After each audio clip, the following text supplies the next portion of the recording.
Bismillahirrahmanirrahim. Assalamualaikum warahmatullahi wabarakatuh. Ala wasalan bikutumikum.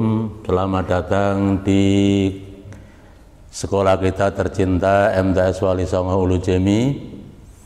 Para peserta MTS Wali Songo Ulu Jemi kelas 7 tahun pelajaran 2021-2022 yang saya cintai. Terlebih dahulu mari kita mengucapkan puji kehadirat Allah Subhanahu wa taala yang mana pada pagi hari ini, pada hari ini kita masih diberi kenikmatan oleh Allah Subhanahu wa taala sehingga bisa melaksanakan mat sama dengan baik. Terlebih dahulu perkenalkan, nama saya Dr. Andes Masrur Munawir HS. Alamat saya di Desa Wiyorwetan, RT 1 RW 1 depan Masjid An-Nur. Saya mengajar pelajaran Al-Lugha Al-Arabiyah, pelajaran bahasa Arab.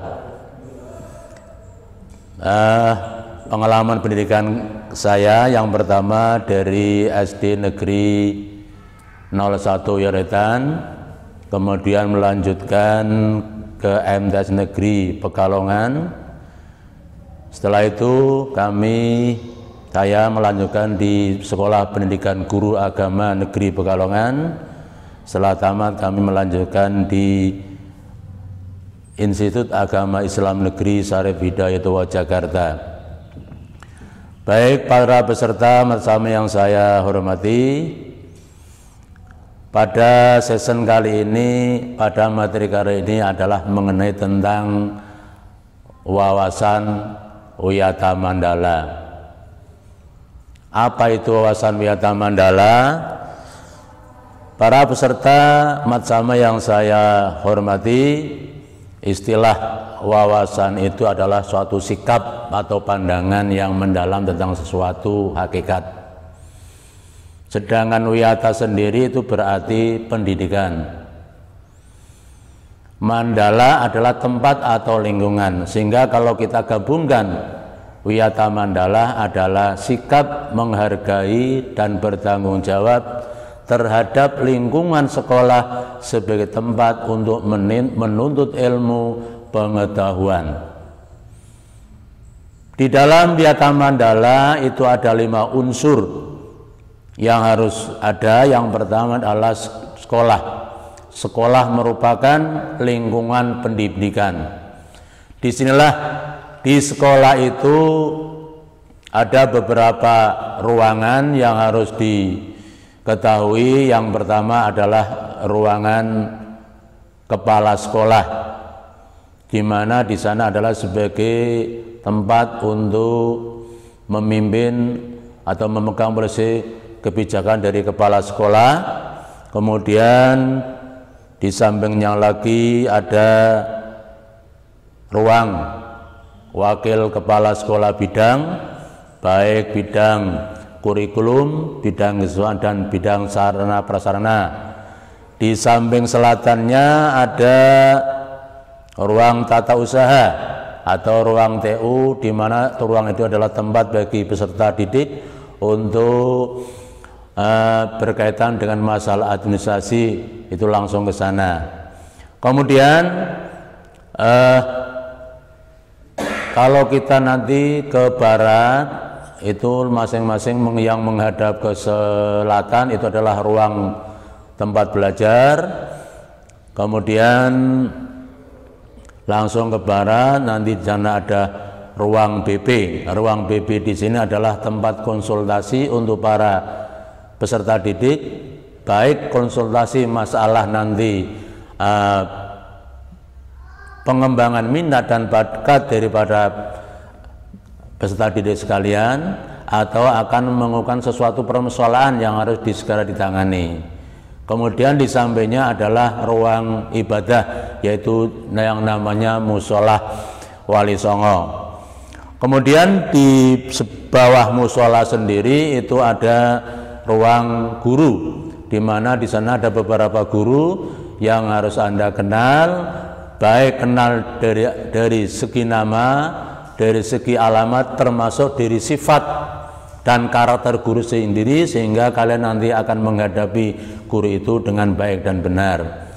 Kemudian di depan ruang guru, di selatannya ada ruang belajar, kemudian di tengah ke timur lagi itu adalah ruang perpustakaan, di mana perpustakaan itu adalah termasuk jantungnya sekolahan. Kalau kalian nanti sudah normal atau butuh buku sumber pembelajaran, maka kalian harus menemui petugas perpustakaan untuk meminjam buku, sehingga buku itu sebagai sarana untuk pembelajaran. Kemudian ke selatan lagi itu ke timur lagi itu merupakan ruang koperasi. Ruang koperasi adalah ruang tempat untuk keperluan alat-alat tulis baik kantor atau alat sekolah, termasuk peralatan yang kalian butuhkan, termasuk ruang jajan. Nah, di sanalah nanti tempat koperasi itu juga di sebelah timurnya lagi nanti akan ada ruang yayasan, sehingga nanti kalian bisa untuk ini. Itu sekilas tentang sekolah atau madrasah kita, Madrasah MTS Wali Songo, yang mana madrasah adalah madrasah yang hebat dan martabat. Oleh karena itu, kalian nanti kalau sudah penuhnya menjadi peserta di MTS Wali Songo Hulu Jami, maka di sinilah di tempat kita yang penuh indah ini sebagai tempat untuk pengembangan bakat, minat, dan pengetahuan, sehingga kalian nanti betul-betul menjadi manusia yang utuh. Kemudian yang kedua, unsur Wiyata Mandala yang kedua adalah kepala sekolah. Disinilah kepala sekolah adalah memegang wewenang dan tanggung jawab penuh atas penyelenggaraan pendidikan. Oleh karena itu, kepala sekolah ini yang nanti bertanggung tentang bagaimana perjalanan proses belajar mengajar ini dengan baik, bagaimana dia harus membimbing guru dan tenaga pendidikan dengan baik, bagaimana dia harus mengawasi peserta didik supaya belajar dengan nyaman. Oleh karena itu, kepala sekolah ini sebagai pemegang polisi umum, maka kepala sekolah inilah yang mana yang akan bertanggung jawab tentang kegiatan pembelajaran dengan baik dan teman dan nyaman. Oleh karena itu, kepala sekolah ini juga nanti sekolah punya aturan-aturan atau tata tertib, di mana antara peserta didik yang terlibat dalam proses pembelajaran itu merasa nyaman dan sebagainya. Kalau di sana ada kegiatan yang akan mengganggu kelancaran proses belajar mengajar, maka kepala sekolah ini akan bertindak dengan tegas. Ataupun biasanya kalau misalnya ada orang luar yang ingin mengacu di dalam proses belajar mengajar, ataupun ada seseorang yang menyebarkan isu-isu yang akan ada nanti pertentangan, ataupun bahkan aliran sesat yang akan dia nyusup ke sekolah, di sini kepala sekolah mempunyai kebijaksanaan untuk mengatasi hal itu. Oleh karena itu, kepala sekolah di sini yang pada saat ini adalah beliau yang terhormat Bapak Hanifuddin SAG MSI. Oleh karena itu, para peserta didik yang saya hormati, beliau sangat baik, sangat bijaksana. Oleh karena itu dia usah sungkan-sungkan untuk selalu melihat atau menyapa bila perlu, kalau perlu konsultasi ke sana, tidak apa-apa. Kemudian unsur yang ketiga adalah di dalam Wiyata Mandala itu, unsur ketiga adalah ada guru dan orang tua siswa atau orang tua santri, di mana guru dan orang tua itu harus nyekrup sesuai, sehingga diharapkan keduanya saling pengertian, saling kerjasama dalam rangka untuk mengembangkan tugas pendidikan dengan baik. Oleh karena itu, guru di sini juga harus mempunyai sifat-sifat yang baik, artinya tidak merasa sombong ataupun merasa paling pinter ataupun merasa apapun, di mana guru ini harus punya sifat yang baik, yang ramah kepada siapapun, termasuk orang tua, termasuk tamu dan sebagainya, sehingga dengan harapan hubungan yang harmonis ini sekolah kita, madrasah kita akan menjadi madrasah yang hebat dan martabat. Kemudian unsur yang keempat adalah warga sekolah, warga madrasah. Warga madrasah di sini ini mencakup berbagai macam. Di sana dalam warga itu baik warga yang ada di dalam madrasah maupun warga yang ada di luar madrasah. Keduanya harus saling menjunjung tinggi martabat dan citra guru. Oleh karena itu, kalau ada persoalan yang berkaitan dengan apapun, maka diselesaikan dengan cara kekeluargaan. Jangan sampai menjelek-jelekan beberapa guru itu, sehingga nanti akan membuat citra guru tidak baik, sehingga madrasah kita akan tercoreng. Oleh karena itu, kalau ada berita yang kurang baik, maka sebaiknya dicari persoalannya, diminta penjelasan sehingga persoalan ini.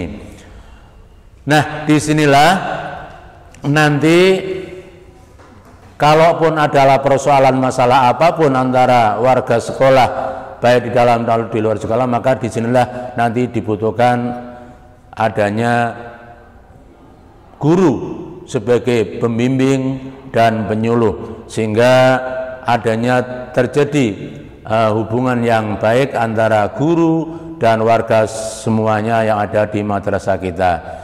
Kemudian yang paling akhir adalah yang paling lima adalah sekolah harus bertumbuh pada masyarakat sekitarnya dan mendukung warganya. Oleh karena itu, sebagai madrasah yang baik, maka madrasah harus memperhatikan lingkungan sekolah madrasah.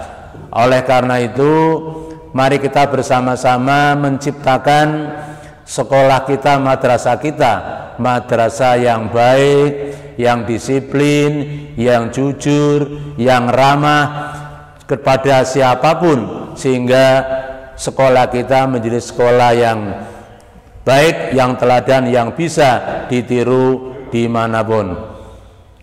Itulah unsur-unsur yang ada di Wiyata Mandala, sehingga baik para peserta didik kelas 7 yang saya hormati, itulah ada 5 unsur dalam Wiyata Mandala, dan untuk selanjutnya kalian bisa dibaca lebih rinci lagi di materi arti dan makna wawasan Wiyata Mandala. Demikianlah dari saya, mudah-mudahan bermanfaat, manfaat di dunia dan di akhirat. Kami akhiri, wal muwafiq ila aqwamit thoriq. Wassalamualaikum warahmatullahi wabarakatuh. Terima kasih, Pak.